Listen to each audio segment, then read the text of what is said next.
Shalom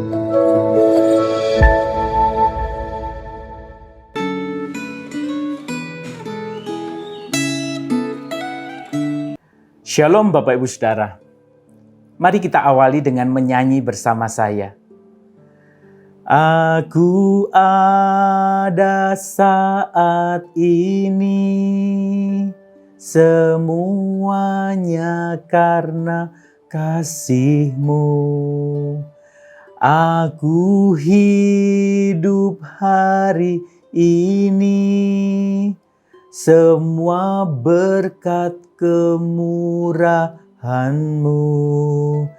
Terima kasih Yesus,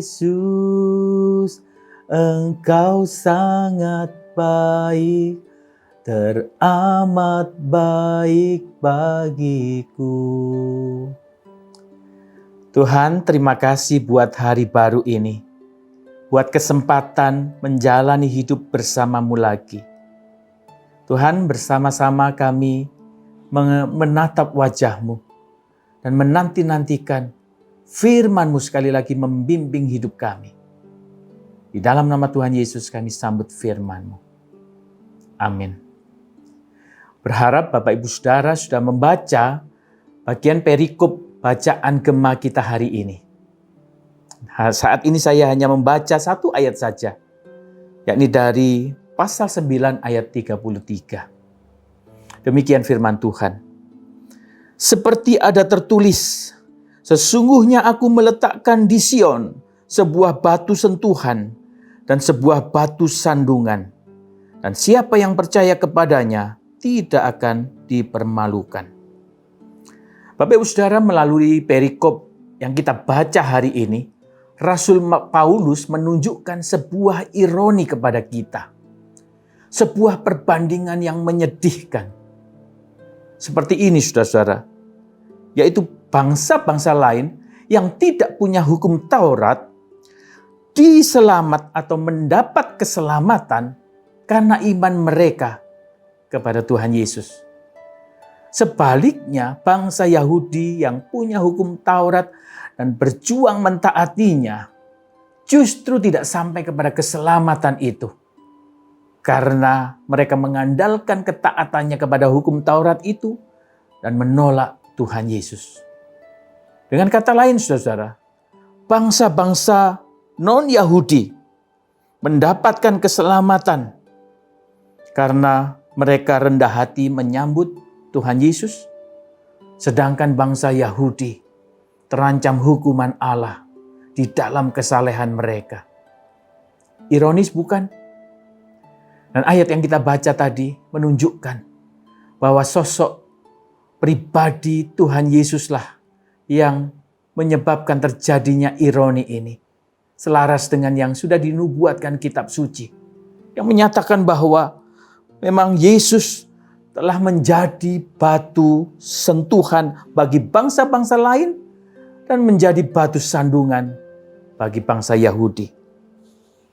Bapak Ibu Saudara, dari ironi yang disampaikan Rasul Paulus di bagian ini, ditambah dengan semua yang sudah Paulus tulis sejak pasal 1 kitab Roma ini, kita bisa menangkap satu poin yang ingin disampaikan Rasul Paulus, yakni bahwa ada dua jalur saja bagi manusia untuk bisa mendekat, untuk sampai kepada Allah dan mendapatkan keselamatan Allah, yaitu jalur agama dan jalur Injil.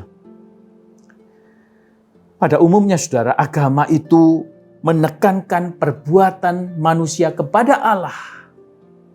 Sedangkan Injil itu menekankan apa yang sudah Allah lakukan bagi manusia. Untuk manusia. Di dalam hal ini saudara, bangsa Yahudi memilih jalur agama.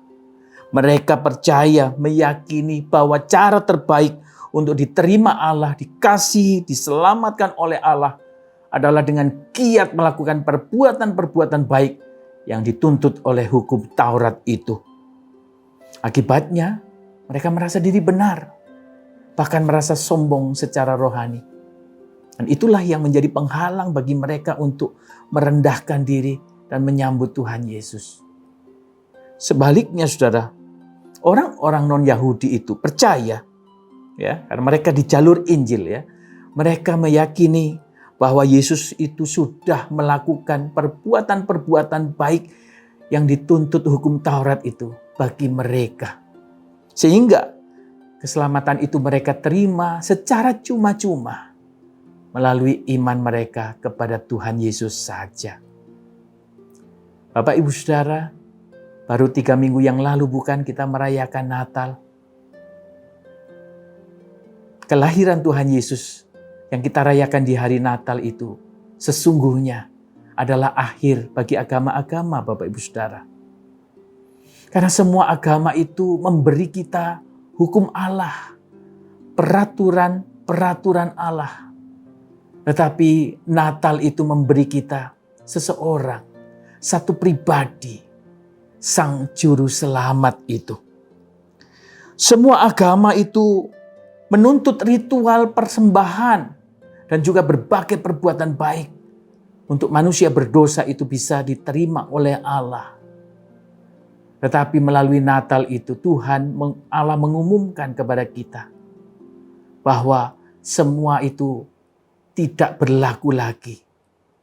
Artinya Bapak Ibu sekalian, kesalehan manusia, perbuatan baik manusia itu tidak lagi menjadi syarat untuk kita diterima, dikasihi oleh Allah. Natal mengumumkan saudara dan saya sudah terlebih dahulu diterima oleh Allah. Sehingga sudah sepantasnya kita ini mensyukurinya dengan melakukan perbuatan-perbuatan baik yang memuliakan Allah dan memberkati sesama. Bapak Ibu Saudara, Rasul Paulus sangat bersimpati, bahkan bersedih hati dan mendoakan saudara-saudara sebangsanya yang belum menerima Yesus agar mereka juga bisa diselamatkan. Pertanyaannya, bagaimana dengan saudara dan saya? Mari hari ini saja ajak kita mengevaluasi diri. Ya, 2 hal saja. Yang pertama saudara, sudahkah kita mendoakan dan memberi kesaksian yang baik kepada saudara-saudara sebangsa kita yang belum diselamatkan? Yang kedua, selama ini kita menjalani hidup Kristen kita itu pada jalur yang mana? Bapak Ibu Saudara, orang Kristen yang di jalur Injil berkata seperti ini di dalam hatinya kepada Tuhan. Tuhan, aku tidak punya apa-apa yang bisa kubanggakan di hadapan-Mu. Aku tidak sanggup menyelamatkan diriku sendiri. Aku hanya mengandalkan salib Tuhan Yesus. Amin saudara. Mari kita berdoa. Tuhan, terima kasih untuk Injil. Biarlah itu menjadi bekal buat kami menjalani tahun yang baru ini dengan segala tantangan dan pergumulannya.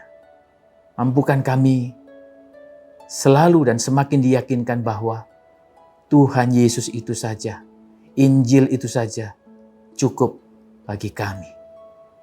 Dalam nama Tuhan Yesus kami bersyukur untuk firman-Mu hari ini. Amin.